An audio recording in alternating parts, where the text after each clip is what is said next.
Hello, here is a video example of some of the problems you will see on your percent exam review with how to set up and solve each type of question that will show up on the exam. Example number 1, the ratio of forks to spoons in the cafeteria is 5 to 25. If there are 10 forks, how many utensils are there altogether? Utensils is the combination of forks and spoons total. So to set this up, you'll first begin by labeling the parts of your proportion and ratio, and then putting in the numbers in the correct spots.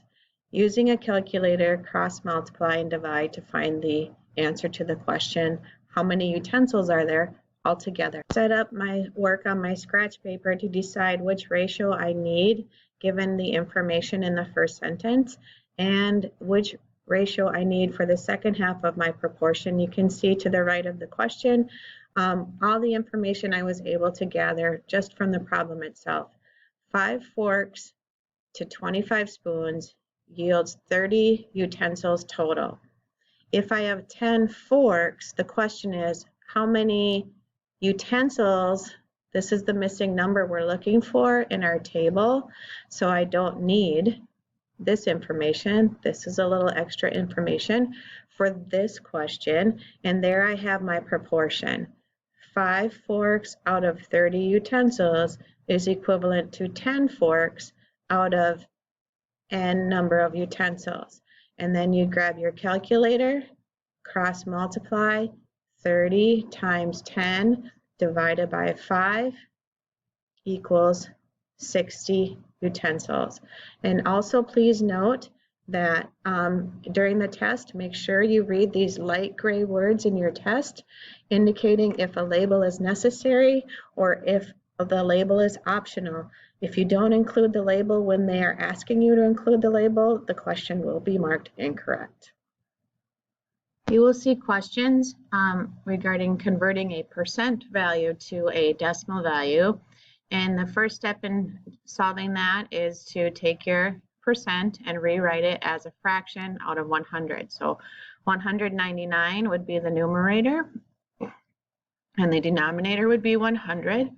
And at this point, because you can use calculators, you would enter into your calculator 199 divided by 100, and it works out to be 1.99.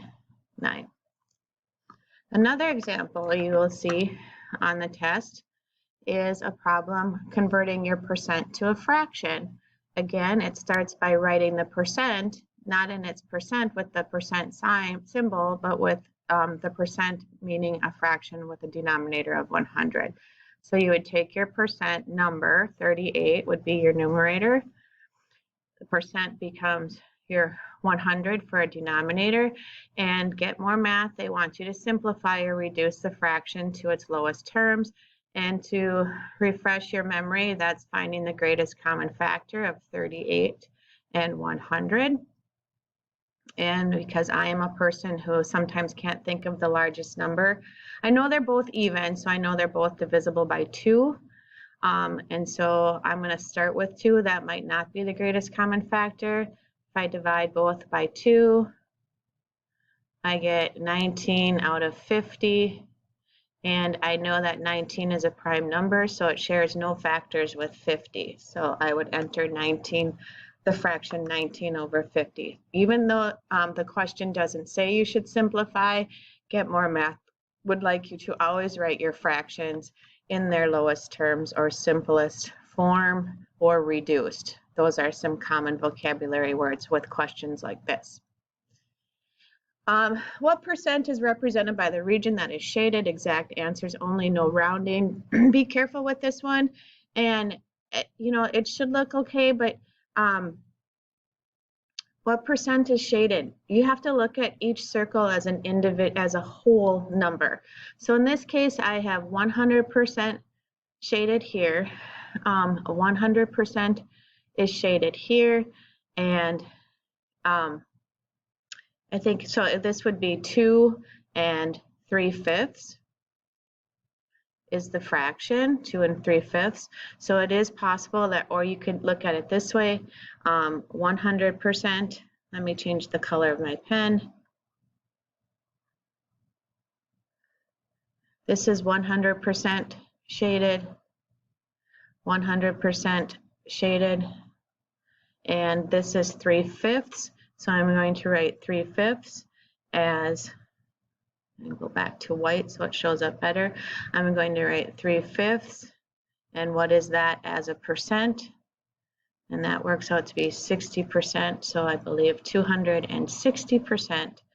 So I have the 200%, and this one is 60% shaded, for a total of 260% circles are shaded. I think, and you could also look at it this way. You could say 5/5 are shaded, plus another 5/5 are shaded, plus 3/5, and take your improper fraction as a shaded. So those are some options in solving this type of problem. So when you are challenged with a question like this, think of these as fraction circles.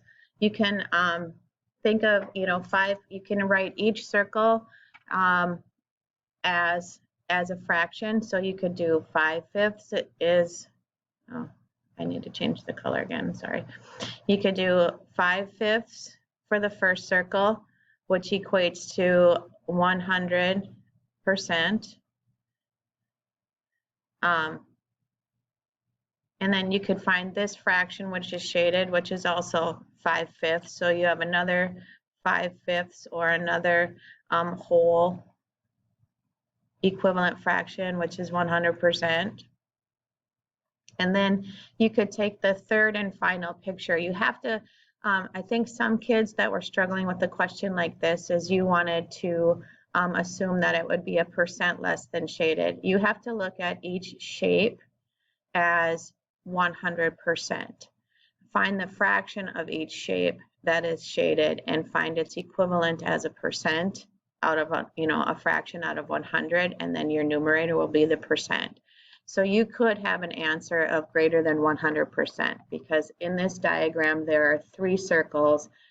Each circle independently represents the value 100%. And only a fraction of this whole circle has been shaded, and so it's why it's a percent less than 100. Another type of question you'll be faced with is just some simple real-life word problems. We have a survey of, again, Martians, a survey of all beings on, you can think of it as all persons on planet Learn, found that 85% preferred guest bell juice to all of the other juice flavorings. If 60 beings were surveyed all together, how many of them preferred guest bell juice? Now I'm going to refer back to our percent proportion. One of your ratios will be a ratio out of 100, and the other one will be your traditional fraction. Is the part of the group identified in the question, or is the whole group size identified? And that's where your inferencing skills and your comprehension skills come into place, and then you just need to fill in this part. So I'm going to go back and read it again. A survey of all beings on planet Learn found that 85%, oh, they gave me the percent right here, so automatically you should write down on your scratch paper the percent given out in its fraction form out of 100. And now I have to decide where this 60 is going to go into my proportion. Is it the part of the ratio, or is it the whole group size? I'm going to look at the label. If 60 beings were surveyed all together is a clue that indicates the whole group size. So 60 is going to go down here, and I am going to look for the part of those 60 beings who like the flavor of guest bell juice. At this point, you can grab your calculators and cross multiply. What you would enter into your calculator to solve for this one is you would enter 85 times 60 divided by 100. and get your answer. This parentheses exact answer, not a decimal, should be a clue to you that you should get a whole number answer. Also pay attention to these light gray words inside your answer box. In this case, we don't need to have a label to make our answer complete.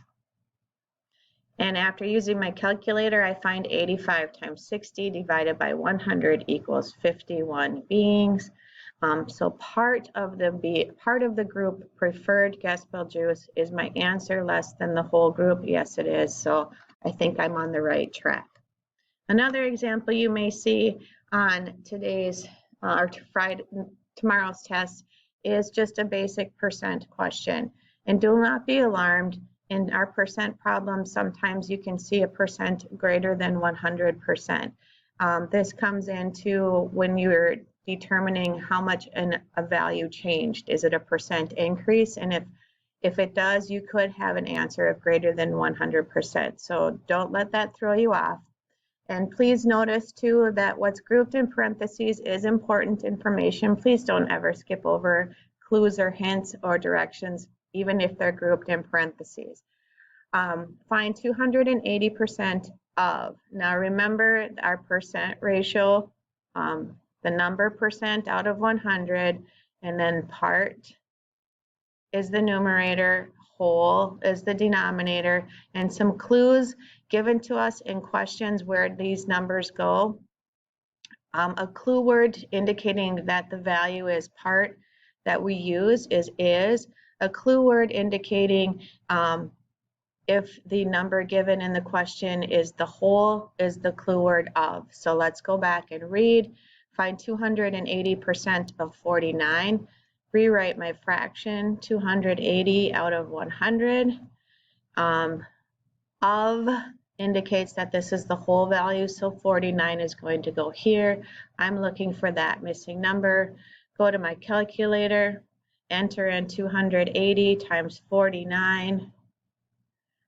Oops, divided by 100 for my answer, and I have to have it. If I get a decimal value, I'm going to round to that first place value to the right of the decimal anchor, and that's the 10th place value. Okay, using my calculator, and I've entered it a couple of times just to make sure, and I don't have to do any rounding. It works out to be 137.2, and there are no other place values on the calculator display, so I'm good. This is the 10th place value, and enter my answer. There is no symbol required, so we're good to go.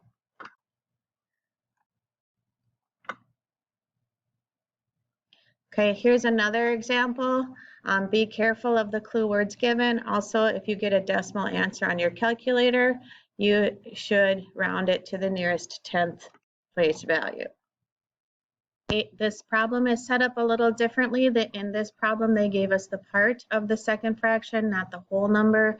20% is 20 out of 100 is equivalent to 28 out of some whole number. Set up this way, I put in here of indicates the whole number value, but they don't give that to us in this question. Is indicates the part that we set up in our fraction, half of our percent proportion, and then solve. No need to round. It works out to be an exact number of 140. Another word problem.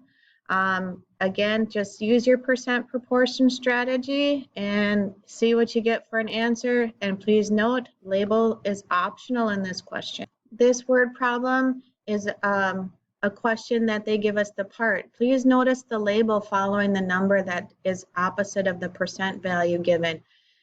70% of the beings preferred Kent juice. So this 75 represents the 75 that liked or preferred this flavor of juice out of the whole that group that was sold. So setting this problem up correctly, the 75 would be the numerator of your fraction portion of your percent.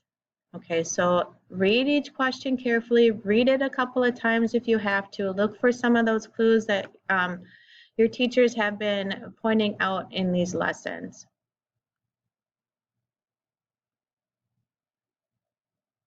Okay, that should be plenty of examples for now. This is another example of deciding if it should go out there where the missing percent. So this is how you would set it up. Getting out of recording space, but this is a question looking for percent.